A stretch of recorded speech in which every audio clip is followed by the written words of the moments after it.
في ناس كتير من اول ما بدانا كانوا بيقولوا لنا دايما انه المريض الخاص بالسياحه العلاجيه مريض المره الواحده، مريض بيجي مره واحده بس ومش هيشوفك تاني. في الحقيقه ده ما كانش حقيقي تماما. على مدار اكتر من 3 سنين ونص واحنا بنقدم خدمات ماكرو كير للمرضى الاجانب، ولقينا ان 50% من المرضى بيجوا تاني بيكرروا الزياره تاني، او بيعملوا ريفيرال وبيخلوا حد من قرايبهم يجي للعلاج في مصر.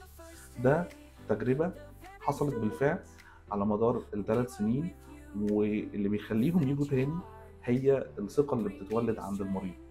الثقة في السياحة العلاجية لقينا إن هي أهم حاجة، ده لأننا بنقدم لهم تجربة متكاملة آمنة سهلة، متأكدين إن هم بياخدوا فيها خدمة حقيقية مش مجرد شعارات وخلاص.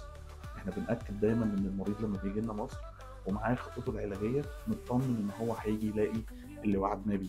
واحدة من عملائنا من أمريكا لما جت مصر عملت عملية في سنة 2023، جت تاني في سنة 2025 عشان تعمل نيك ليفت.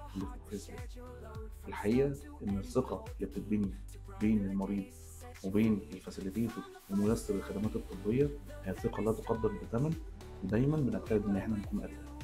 أنا اسمي عبد الله عبيد من شركة ماكرو كير للسياحة العلاجية.